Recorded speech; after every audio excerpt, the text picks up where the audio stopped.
เจริญพรท่านสาธุชนทั้งหลายรายการธรรมทาน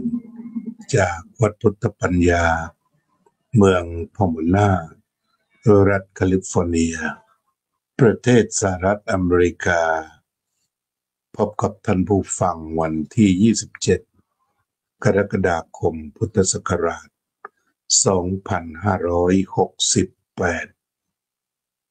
ท่านสาธุชนที่อยู่ในพื้นที่จะมาร่วมกิจกรรมที่วัดพุทธปัญญาได้ในวันอาทิตย์ที่27กรกฎาคม2568นี้วันนี้เราก็มีการนัดหมายกันที่จะได้สวดอภิธรรมบำเพ็ญกุศลอุทิศส่วนบุญส่วนกุศลนี้แก่คุณกาญจนาครอบทองเธอได้ชาววัดรู้จักกันในนามของพี่จวบน้องจวบครอบทองพี่จวบหรือน้องจวบหรือโยมจวบแต่ว่าชื่อจริงชื่อกาญจนาครอบทอง ได้เสียชีวิตมาประมาณอาทิตย์กว่าที่บ้านตอนนี้ทางญาติลูกก็กำลังทำกระบวนการแจ้งหรือการกระทำทางกฎหมายของประเทศสหรัฐอเมริกาให้เรียบร้อยก่อนวันชาปนกิจหรือวันเผาอย่างกำหนดไม่ได้แต่หลังจากได้ประสานงานกับพี่ชายของโยมจวบโดยคุณโยมนัทคุณโยมนพพรที่เป็นเพื่อนสนิทกันก็เป็นอันว่าเมื่อการดำเนินการเกี่ยวกับทางกฎหมายการแจ้งโดยการเสียที่บ้านก็จะต้องมีการปฏิบัติตามกฎหมายทุกประการให้ครบถ้วนซะก่อนจึงจะสามารถกำหนดวันชาปนกิจได้ตามวิถีทางของอเมริกันนี้ส่วนวิถีของชาววัดพุทธปัญญาเราก็มีประเพณีอันดีงามหรือข้อปฏิบัติของชาววัดพุทธปัญญาที่จะปฏิบัติกับสมาชิกหรือเราเรียกว่าเป็นคนในครอบครัววัดพุทธปัญญาคนที่มาวัดนานๆแล้วก็ต้องป่วยไข้หรือต้องจากโลกนี้ไปทางวัดจะให้ความสนใจ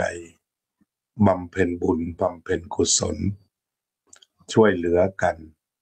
ทั้งกำลังกายกำลังใจและกำลังทรัพย์ก็ได้ปฏิบัติกันดีในทุกรายที่ต้องจากไปเมื่อโยมจวบได้จากไปก็เลยปรึกษาหารือเวลาที่เหมาะแล้วก็คิดว่าวันอาทิตย์นี้เวลา10:30 นาทีจะเป็นเวลาที่เหมาะสม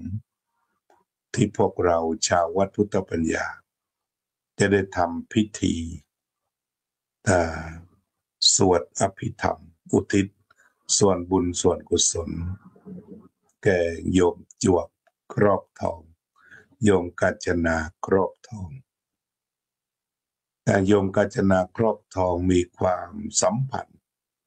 ใกล้ชิดกับวัดพุทธปัญญา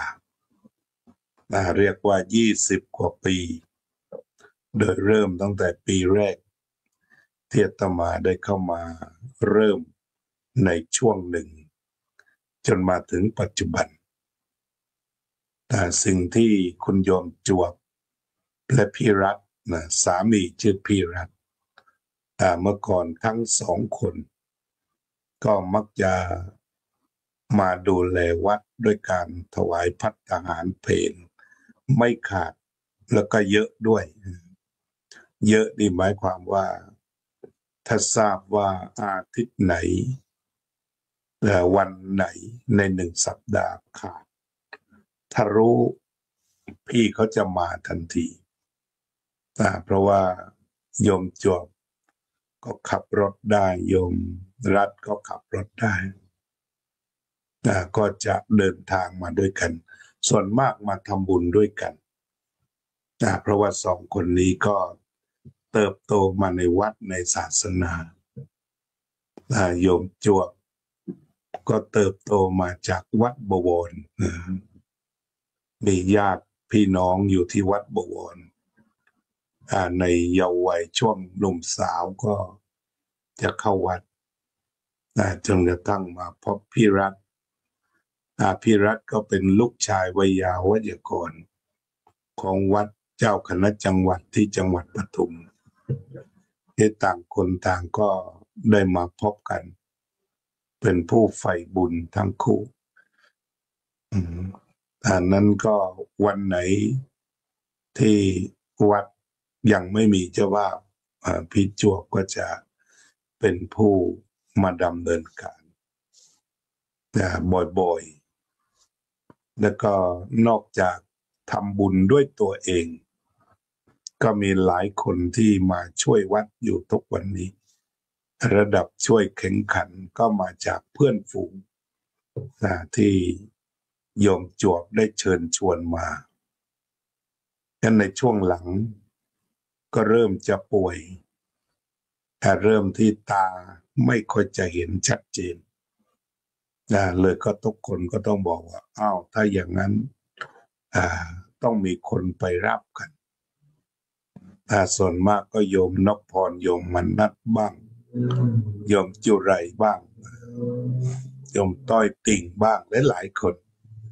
เรียกว่าก็เป็นที่รักของบรรดาพี่ๆน้องๆแต่ในช่วงหลังก็รู้สึกว่าต้องป่วยเข้าโรงพยาบาลถึง2 ครั้งก็เลยต้องพักอยู่ที่บ้านก็มีผู้แวะเวียนไปบ้างไปดูแลบ้างเอาของไปฝากกันบ้างได้ในระยะหนึ่งแต่ระยะหลังก็เรียกว่าก็ต้องพักรักษาตัวอยู่ที่บ้านอย่างจริงจังขณะเดียวกันก็ยังมีการสื่อสารพูดคุยโทรศัพท์คุยไลน์กันแต่วันนั้นเมื่อทราบข่าวว่าเสียรู้สึกเมื่อวันอังคารก่อนเนี่ยคุณสุวรรณาเขาบอกว่าเมื่อคืนยังส่งดอกไม้ให้อยู่เขาว่าเมื่อคืนแล้วก็เช้าสัก9 โมงพวกเราก็ได้รับข่าวจากญาติจากพี่ชายฉะนั้นก็ถือว่าเป็นเรื่องที่พวกเราพี่น้องชาววัดพุทธปัญญาจะได้ดูแลสมาชิกทุกคนที่ได้ทุ่มเทเพื่อพระศาสนาถือว่าสิ่งที่ได้บำเพ็ญมาก็เพื่อพระศาสนา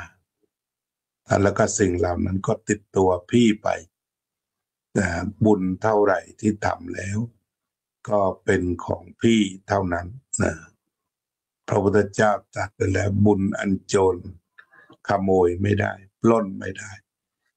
ก็เป็นของพี่ทั้งหมดแล้วก็พวกเราในฐานะพี่น้องชาววัดพุทธปัญญาก็มีความตั้งใจพูดภาษาทั่วไปที่จะส่งพี่ไปสู่สุขคติที่พี่ได้เลือกแล้วก็คือเลือกที่จะเข้าวัดแล้วก็สะสมบุญพระพุทธเจ้าจึงตรัสว่าผู้มีบุญอันได้กระทำไว้แล้วย่อมบันเทิงทั้งโลกนี้และโลกหน้านั่นคือเป็นผู้ไม่ตกต่ำฉะนั้นวันนี้พี่น้องที่จะอยู่ในช่วงที่จะมากันได้ก็ขอเชิญมาพร้อมหน้ากันทำบุญให้พี่น้องครอบครัววัดพุทธปัญญาก็มีการตกลงกันคุยกันเดี๋ยวเมื่อ วันพระที่ผ่านมาหลายท่านก็มีจิตเป็นกุศลเตรียมพร้อมที่จะทำข้าวปลาอาหารมาถวายสังฆทานและก็แบ่งปันกันฉะนั้นถือว่าเรื่องอาหารก็ทุกคนเป็นเจ้าภาพกัน มีอะไรที่จะมาถวายสังฆทานร่วมกันก็มาได้หรือแม้ไม่สะดวกที่จะนำข้าวของต่างๆมาก็มาด้วยหัวใจที่จะไปส่งญาติธรรมของเราไปสู่สุคติโลกสวรรค์ร่วมกันวันนี้ก็ขึ้นหัวข้อที่จะพูดกันเรื่องว่ารักษาใจชีวิตของเราก็มีสองส่วนกายหนึ่งส่วนใจหนึ่งใจเป็นนายกายเป็นบ่าวถ้ารักษาใจให้บริสุทธิ์ให้ปกติ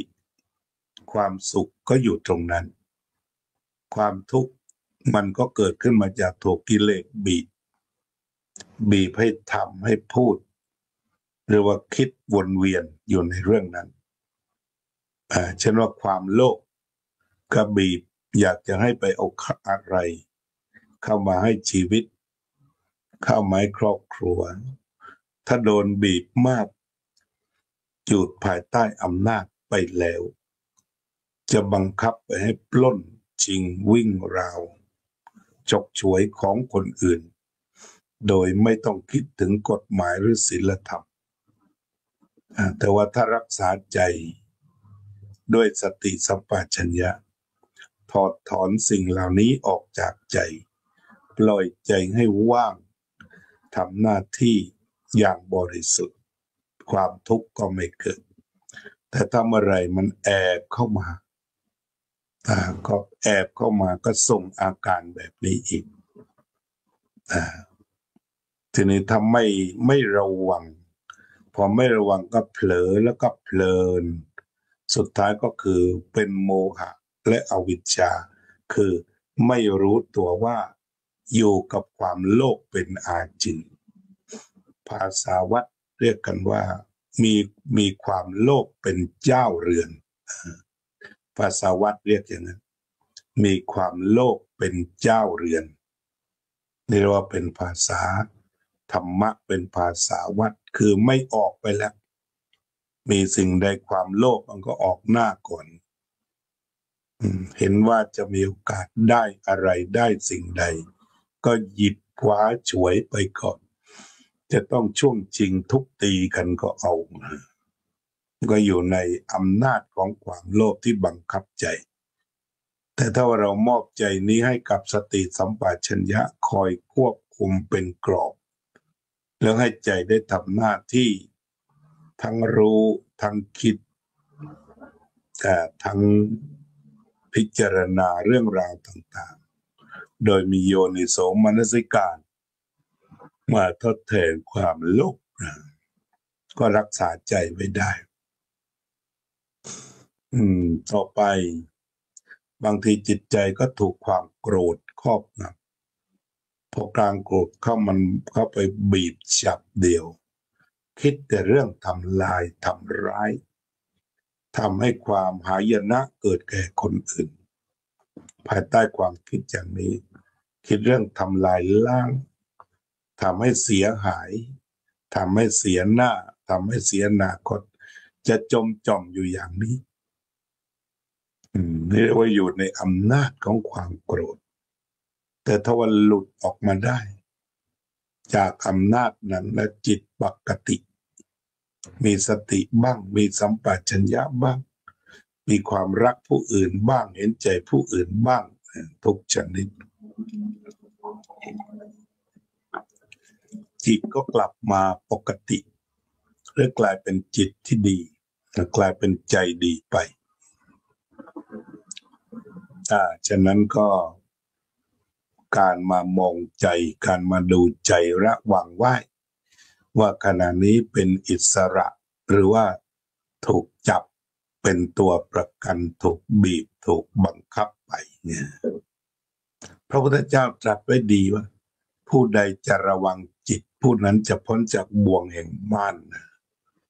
บ่วงมารก็คือโลภบ้างโกรธบ้างหลงบ้างที่มาทางตาหูจมูกลิ้นกายใจตาเห็นรูปหูฟังเสียงจมูกดมกลิ่นลิ้นลิ้มรสกายถูกต้องโผฏฐัพพะจิตใจรับธรรมารมณ์หากว่าสิ่งเหล่านั้นเกิดขึ้นด้วยสติเป็นผู้กำกับการดูการได้ยินการได้กลิ่นการได้รสการได้ถูกต้องสัมผัสก็นำมาซึ่งความปลอดภัยจะมีความปลอดภัยแต่ถ้าว่าถูกความโลภความโกรธความหลงพอเจอรูปมันก็คว้าไปปรุงต่อถ้าเจอโลภมันก็ไปทางโลภโกรธไปทางโกรธหลงไปทางหลงการปรุงแต่งจะเป็นไปในทิศทางเช่นนั้นก็เป็นว่าวันนี้เราก็คุยกันว่ารักษาใจก็รักษาด้วยสติเถอะเอามารักษาใจสติทั้งหลายสติปัฏฐานสติอานาปานสติล้วนเป็นเครื่องรักษาใจให้ปกติเมื่อใจปกติกายก็ปกติวาจาก็ปกติชีวิตก็ปกติหลายชีวิตเดินทางนี้ครอบครัวปกติสังคมปกติประเทศปกติโลกก็จะคอยปกติไปด้วยเพราะปกติจะนำมาซึ่งความสงบเย็นจิตจะมีพลังในการทำพูดอื่นๆด้วยวันนี้เราก็จะมาภาวนาดูใจว่าขณะนี้เป็นอิสระหรือว่ามีอะไรแอบเข้ามาปรุงมายึดมาบีบบังคับบ้าง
สัพเพสัตตาสัตว์ทั้งหลายที่เป็นเพื่อนทุกข์เกิดแก่เจ็บตายด้วยกันทั้งหมดทั้งสิ้นอเวราโหนตุจงเป็นสุข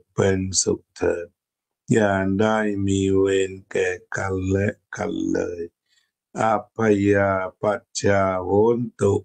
จงเป็นสุขเถิดอย่าได้พยาบาทเบียดเบียนซึ่งกันและกันเลยอนิฆาโหนตุจงเป็นสุขเถิดอย่าได้มีความทุกข์กายทุกข์ใจเลยสุขีอัตตานังบริหารตุจงมีความสุขกายสุขใจรักษาตนให้พ้นจากทุกข์ไปทั้งสิ้นเถิดอภิวาทนาสีลิสะนิจจังวุธาปจายโดจัตตารโอธรรมาวัฏันติอายุวันโนสุขังภะลัง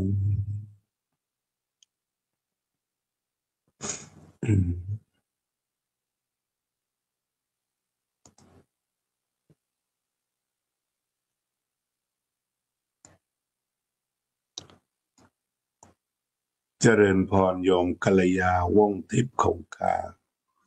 เดินทางกลับจากอังกฤษคงจะผ่อนคลายสบายขึ้นได้พักแล้ววันนี้ก็จะมาเป็นแม่งาน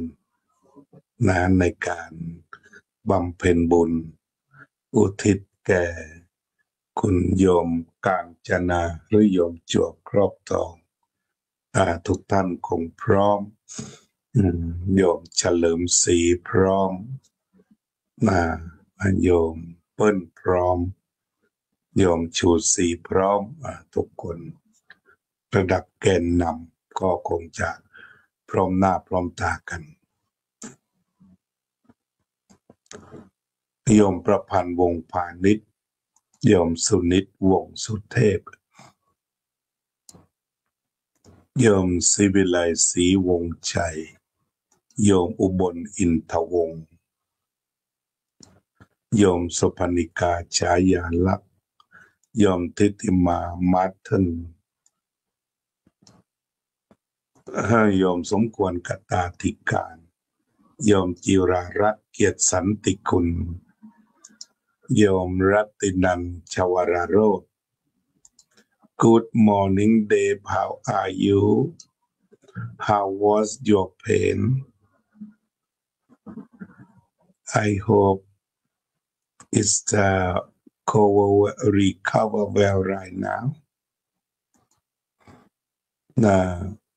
อาจารย์สาธิตธีรปัญโยโยมภัยจิตบุญร่วมโยมวารินีแทรกขอโยมทิพย์โยมนิคมโยมกัลยาว่องทิพย์ขอการ่วมภาวนาสาธุสาธุ from คุณเดฟและคุณโยมอุบลอินทวงศ์ขอบคุณทุกท่านที่ชมรายการหวังว่าคงจะรักษาใจให้สงบเย็นเป็นปกติเพื่อจะได้ทำและพูดอันเป็นไปในทิศทางที่จะนำประโยชน์ให้เกิดแก่ตนและผู้อื่นสืบไปรายการธรรมทานจากวัดพุทธปัญญาต้องอำลาทุกท่านไปก่อนขอทุกท่านจงมีความสุขสงบเย็นเป็นปกติด้วยกันเถิด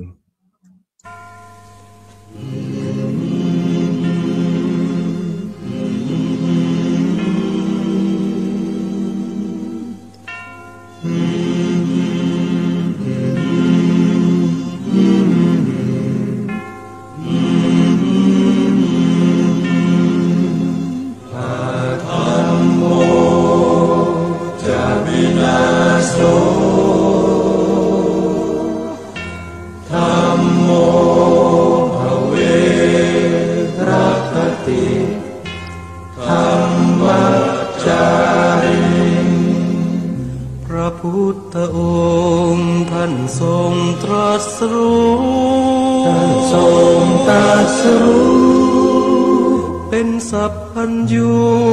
ตรัสสอนความจริงตรัสสอนความจริงว่าธรรมะย่อมชนะทุกสิ่งเป็นที่พึงพิงแก่ผู้ประพฤติชอบธรรมธัมโมจะวินาโส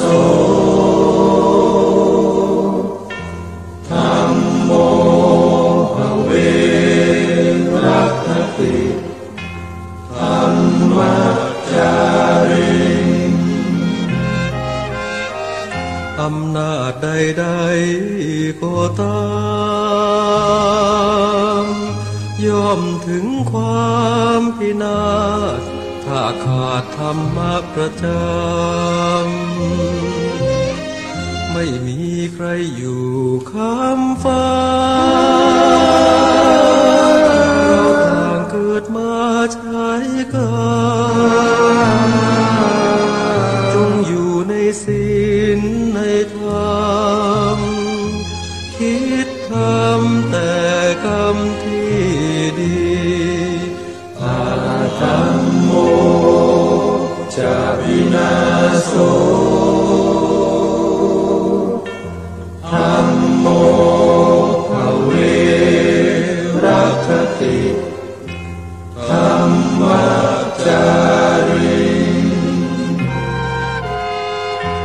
ส่องสว่างสู่ทางสุขสี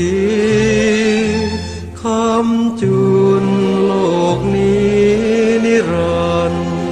อาธรรมโมจะวินาโส